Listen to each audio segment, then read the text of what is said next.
bisa baca di buku ini, Hati yang Gembira Adalah Obat, edisi Si Paling Overthinking. Kita mundur lagi sedikit. Dan nggak harus Jakarta ya. What is your Jakarta? Iya, Jakarta adalah tokoh.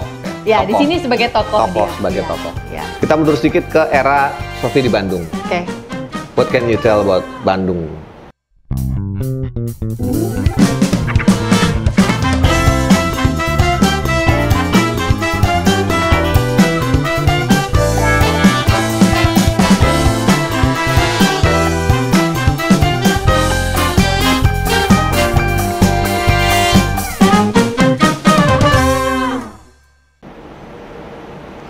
Bandung, setiap kali orang menyebut kata-kata Bandung tuh hati saya berbunga-bunga. Ya, ini ada di sini juga cerita tentang Bandung.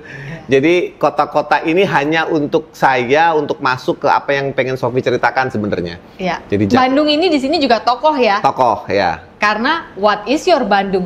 Ya. Who is your Bandung? Karena bisa who juga. Orang yang ketika kehadirannya ada di dalam hidupmu, kamu ngerasa bebanmu lebih terangkat, terbantulah gitu. Apa yang bisa diceritakan tentang Bandung? Bandung itu adalah tempat saya kuliah. Jadi waktu saya usia 17 mau 18 itu, saya mengambil keputusan terbesar pertama dalam hidup, yaitu keluar dari rumah ayah ibu. Keluar apa kabur? Keluar dan kabur dari Jakarta untuk. Enggak, jawab dulu, keluar apa kabur itu? Beda nanti arah ceritanya soalnya. Kabur mungkin ya. Kabur ya. Kabur. Cara hati kabur ya. Ya. Keluar itu statusnya. Ya. Tapi kabur tuh rasanya ya. Ya, mau kabur dari rasanya.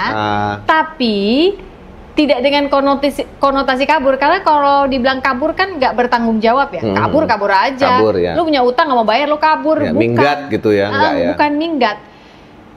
Kabur dari emosi yang telah membelenggu dari tokoh yang Jakarta itu tadi. Ya. Mencoba kota baru, tapi sebenarnya keluar karena saya sejak kecil punya sepupu yang kuliah di Unpar, Universitas Parahyangan, dan pernah melihat kampusnya kok bagus banget ya. Jadi itu kayak stuck gitu di masa kecil saya, mental picture itu. Saya berpikir kalau saya kuliah nanti, karena saya tahu orang tua saya nggak mampu biayain ke luar negeri, saya harus kuliah di Unpar dan harus kuliah Fakultas Hukum. Itu yang paling diingat. Ya. Lalu apa yang mengubahmu sehingga Bandung tuh harus disebut di sini? Di sini. Mengubah? Oh, karena begitu nyampe Bandung kan langsung kayak belum pernah lihat nih kota ini gitu. Mungkin di sini aku lebih bisa bernafas, punya ruang gerak, bisa diterima, bisa juga mengaktualisasikan diri. Sambil tentunya misi utamanya adalah lulus dari Bandung sebagai sarjana hukum. Itu harus banget buat aku saat itu. Makanya aku agak nggak setuju kalau dibilang minggat atau kabur. Enggak, gue ke Bandung untuk ngejar gelar sarjana hukum. Ada kabur tuh mungkin ada perasaan yang terpenjara di rumah mungkin. Terus Sophie berpikir kalau ke Bandung mungkin perasaan itu bisa hilang, makanya kalimatnya mungkin kabur. Tapi memang still part of the family, ngomong baik-baik, tetap gitu ya. Iya, ngomong baik-baik. Ngomong baik-baik. Cuman nggak setuju ya waktu itu ya? Tidak, karena bapak saya kan almarhum konvensional ya. Pokoknya harus semua satu atap terus gitu. Sementara aku merasa sudah tidak mungkin lagi ada di kota ini. Jadi di usia tersebut saya membuat keputusan terbesar saya yang pertama kali dalam hidup. Karena itu akan dicontoh oleh adik-adik nanti suatu hari, pemberontakan kayak gitu, pola pikir kan adik-adik pasti melihat ya. Walaupun tidak harus ngikutin ya. Itulah yang menurut saya, bila kamu nonton ini dan usiamu masih di bawah pengawasan orang tua, jangan pernah melakukan hal mirip ini. Hey guys, buku ketigaku sudah terbit. Hati yang Gembira Adalah Obat, Si Paling Overthinking. Kamu sudah bisa mendapatkannya di toko-toko buku online favorit kamu. Saya tulis daftarnya di sini ya. Ayo segera dapatkan, segera dibaca, dan stop overthinking, start overcoming. Mirip ini Karena di luar sana itu bagaikan jungle, kita nggak tahu seperti apa. Justru fungsi orang tua itu sebagai manapun kamu berpikir mereka itu terlalu keras atau terlalu gimana, mereka itu fungsi proteksinya ada karena mereka otoritas. Memang sulit ya untuk menyadari ini pada usia muda. Buat yang sudah menjadi parent, jangan bawa situasi seperti ini harus diambil oleh anakmu gitu. Jangan sampai membuat sebuah sikon sampai anakmu harus okay, that's it, I need to leave gitu. Kalaupun dia harus pergi karena mau kuliah atau kerja di tempat yang lebih baik, kan enak ya kalau dia bisa melakukan keputusan yang berimbang, diskusi sama orang tua, pergi juga direstui. Itu kan yang idealnya begitu. Nah, cerita bahwa tidak disetujui ini ada juga di sini ya? Ada sih sedikit, saya lihat. Ada ya? Ada. Tapi nggak banyak kayaknya? Nggak banyak ya. Terus lebih banyak menceritakan tentang betapa Sophie terkesan sekali dengan Bandung, merasa belong. Belong banget. Nah itu, perasaan itu yang ingin saya tanyakan gitu.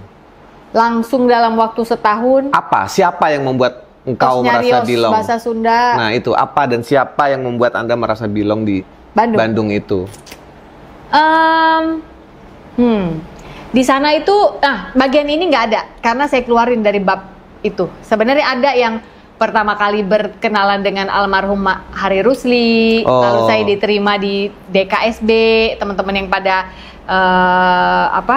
generasi yang sama pasti tahu Depot Kreasi Seni Bandung. Itu ada di buku Hati yang Gembira Adalah Obat yang pertama ya? Yang pertama. Okay. Tapi itu semua saya take out karena menurut saya tidak relevan lagi. Tidak relevan dengan keseluruhan semangat bukunya. Oh ya, overthinkingan ini ya. Overthinkingnya. Di take out supaya lebih ke sini. Supaya lebih ke sini. Tapi saya ceritain di sini. Itu ada di Hati yang Gembira Adalah Obat yang pertama yang 2016. Terus ketika saya berkenalan dengan teman-teman Project P, Kang Denny, Om Isur, ada Dan Iyang dan lain-lainnya. Tapi yang dua ini saya paling dekat, Isur dan Denny Chandra, Isur Mukhtar dan Denny Chandra. Lalu berkembang ke ikut menyaksikan ketika mereka membidani lahirnya Project Pop yang adalah teman-teman saya juga tuh, Tika, Ujo, ya semua Project Pop itu pada saat itu gitu, Yosi dan yang lain-lain, Gugum, termasuk bisa dibilang di sinilah karir bertumbuh ya. Ya. Sebagai penyiar ada juga di sini sebagai penyiar. Ada. Jadi awalnya bisa ketemu mereka itu justru karena saya penyiar kan. Nah dari situ kan ketika ada narasumber datang jadi kenalan, lu nongkrong di mana biasanya hari-hari? Urang mah budak iya gitu. Terasah ya. Di sini kata kuncinya. Main ke sana, main ke tempat anak-anak project, main ke dan satu lagi yang paling penting adalah mereka itu seperti kakak saya. Saya nggak akan ngomong seperti itu, mah udah kakak saya. Lucky Suryo dan Uci Amirta yang adalah KSP Band. Dan kalau teman-teman ke Bandung mungkin tahu Kafe Halaman. Dulu belum ada kafenya itu. Dulu di Kafe Halaman sempat kerja di situ atau gimana? Enggak, saya di situ aja tiap hari. Nongkrong. Pulang kuliah. Ngabisin teh di mereka dong.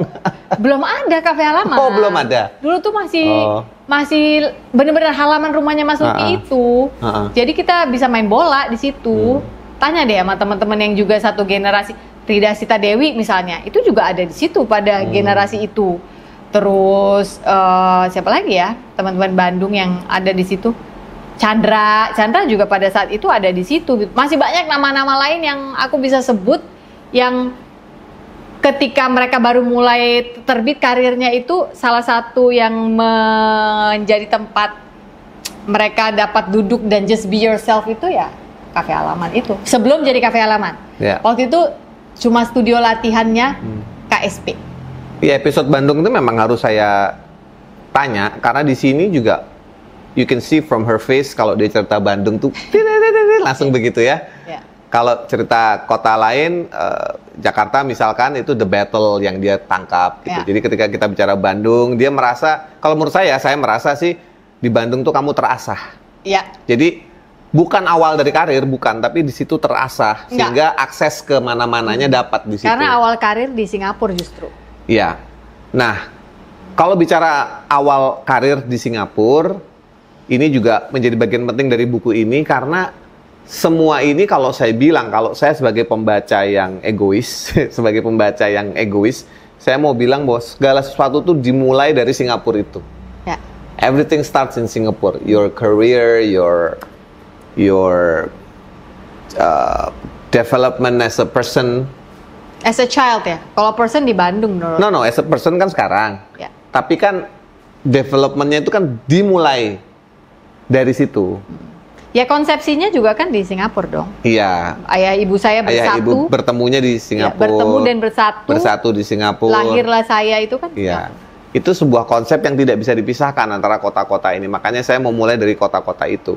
Nah, kita sekarang bicara Singapura. Di sini tertulis bahwa di Singapura Sophie lebih sering dirawat oleh nenek. Opung panggilannya, instead of ayah dan ibu. Bisa tolong diceritakan tapi nggak usah terlalu detail, yang jelas. Biar baca deh. Biar baca.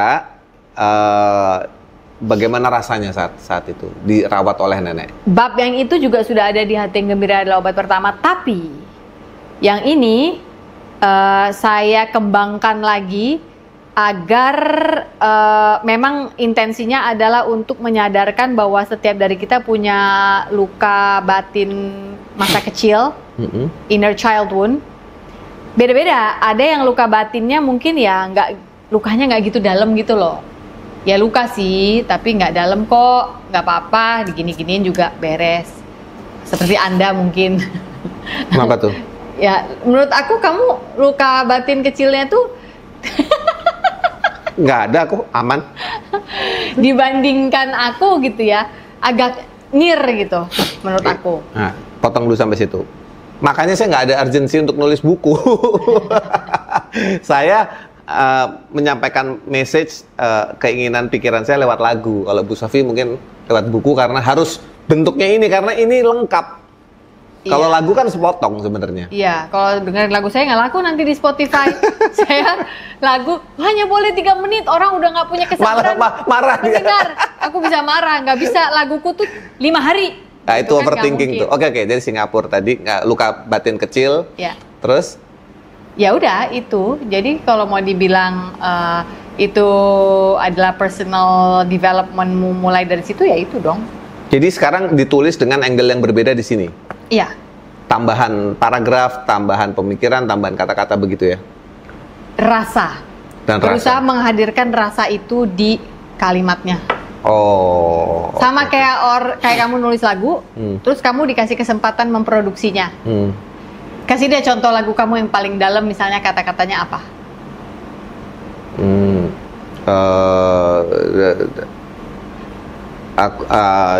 Aku tahu aku baru mau bilang itu seperti yang kau minta kan? Jadi seperti yang kau minta. Jadi orang yang berteriak desperate bahwa mau kayak apa juga lo paksa gue nggak bisa jadi yang seperti lo minta, tapi gue akan coba deh. Iya, itu lagu desperate tapi mau coba heroik ya, gitu. Selama gue masih punya napas, gue akan lakukan. Ya, di situ ya. Itu kan ketika dinyanyikan Chrisye, lalu ada versi Pongki, lalu ada versi siapa lagi? Ya itu aja yang penting lah. Ada lagi kan? Ada, ya tapi itu aja dulu. Oke. Jadi ada versi yang pertama ada versi covernya banyak, kalau kayak Felix. Iya, Felix. Ada Mita Lestari, tapi kayaknya nggak ada di digitalnya ya. Nah, oke, kita ambil yang 3 aja dulu deh ya, yang orang mungkin paling ingat gitu ya, menurut saya. Pertama kan Chrisye. Ketika Chrisye yang membawakan, walaupun rasa ada luka di situ, tapi kan suaranya Om Chrisye itu kan light. Iya. You can enjoy it. Although you know, sedih ya, nggak apa-apa ya. Nah, ketika yang menyanyikan kamu, menurut aku kerasa sih, tapi you know ini yang bikin kuenya gitu. Jadi ya udah gitu. Ketika yang nyanyikan Felix yang paling baru, aku mendapatkan rasa baru di situ. Menurut aku di situ malah lebih berdarah-darah. Nah ini sama, aku udah pernah ceritakan di 2016. Kali ini aku akan membawa kamu ke tempat yang berdarah tadi, supaya bisa empati. Tapi sudah tidak jadi sengat lagi itu. Bisa loh. untuk mengingat dulu ini pernah berdarah, tapi sudah beres, tidak ada sengat, lalu diceritakan, hasil akhirnya itu efeknya adalah siapapun yang dinyanyikan atau diceritakan itu akan merasakan harapan untuk bangkit.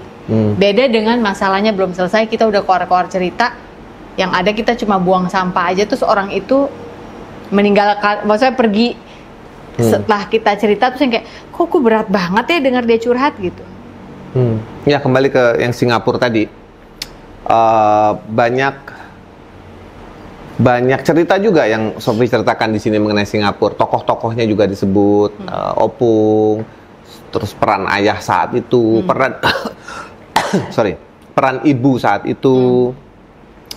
Kemudian bagaimana Sophie berusaha adjust dengan ketidakseimbangan posisimu saat itu, melihat banyak hal lah di situ ya. Baca sendiri deh, saya nggak bisa banyak cerita, tapi intinya gini, mungkin bab ini berguna untuk kamu yang dari kecil sudah merasa menjadi orang tua. Nah, itu. Dipaksa jadi, oleh keadaan dipaksa untuk menjadi orang tua di keluarga itu. Iya. Padahal belum umurnya, tapi harus berfungsi. Iya. Menurut saya justru disitulah semua berasal ya.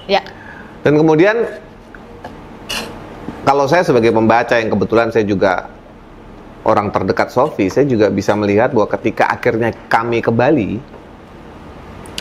bukan kita ya, kalau kita kan lu aja sama keluarga gue, lu aja sama keluarga lu. Gitu kan. Gue belakangan. Nah, ini tetap kan kami. Tapi kan tetap ikut tuh kalau belakang. Kemudian kota keempat yang bisa saya kaitkan adalah Bali. Ya. Yang kebetulan adalah pulau. Hati yang Gembira Adalah Obat itu cover pertama yang itu fotonya di Bali. Iya. Nulisnya di mana tapi? Di Jakarta. Nah, yang ini disempurnakan di Bali, mendapatkan wahyunya di Bali yang ini. Dan bahkan tidak mau foto untuk ini. Kenapa tuh nggak mau foto? Nggak usah deh. Is it your way to say it's not about me? Yeah. It's not about me anymore. Yeah, it's not about me anymore. Hati yang Gembira Adalah Obat. It was about me. Part of my biggest healing journey. Ini not about me anymore. Ini adalah about the goodness of God in my life. Jadi nggak usah lihat saya. Biarkan saya berkisah. Saya silahkan Anda berimajinasi. Tapi saya kasih guideline bahwa apapun permasalahan yang sedang dialami dalam hidup ini, itu bukan titik, itu bukan vonis mati, itu adalah jalan yang Tuhan izinkan untuk sebuah proses pemurnian, purification ya, pemurnian ya, kayak orang bukan peribahasa ya, yang dibilang batu prasasti. Bukan. Loncatan.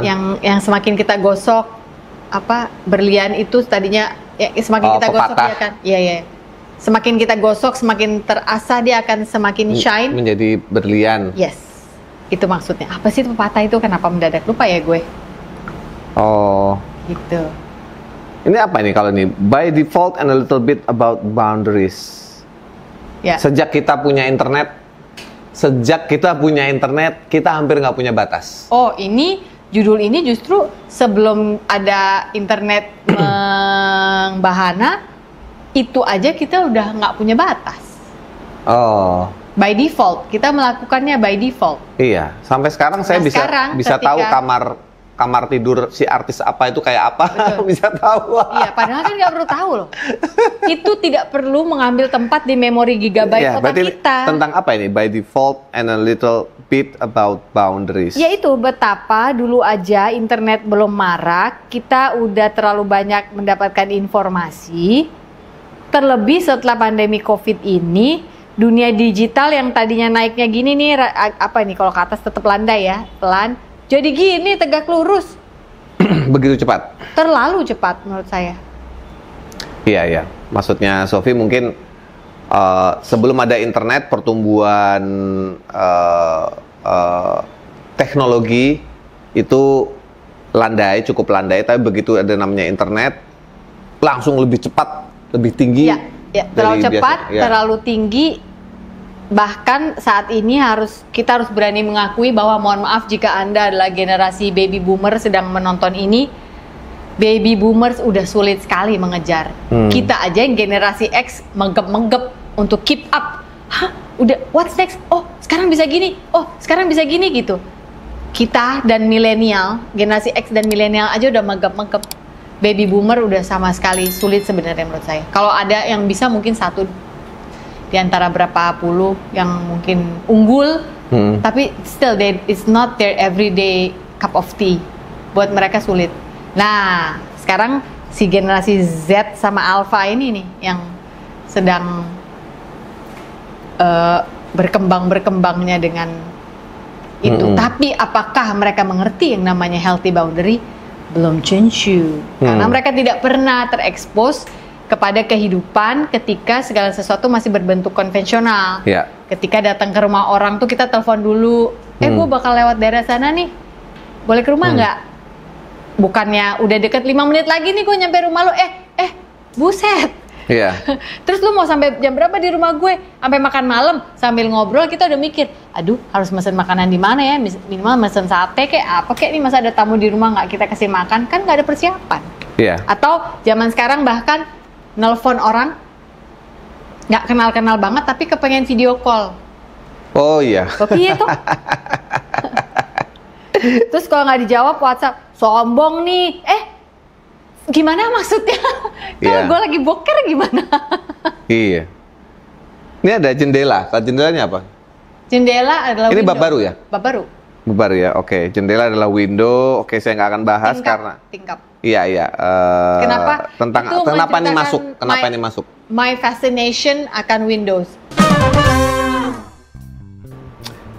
Hati yang gembira adalah obat itu membawa spirit konstruktif kalau menurut saya. Harapan, konstruktif gitu ya. Sehingga Anda tidak perlu lagi bersembunyi di balik kata-kata yang penting gue happy. Yang penting gue bahagia dulu dong, baru gue bisa bahagiain orang lain. Dan satu hal yang harus kita diingat oleh pembaca bahwa hati yang gembira adalah obat itu bukan ciptaan kita, bukan ciptaan Sophie. Bukan. Itu ada itu dari awal saya udah bilang itu angsal. Tapi kenapa spirit itu bisa terbawa? Karena ketika kita diciptakan itu kita tuh bukan kecelakaan. Ya, tapi 18 bab, 19 kalau prakata dihitung. Prakata juga diubah. Total. Prakata diubah total, guys. Ini worth it banget, guys. Bisa langsung order ke sini. Jangan lupa ya, you punya apa?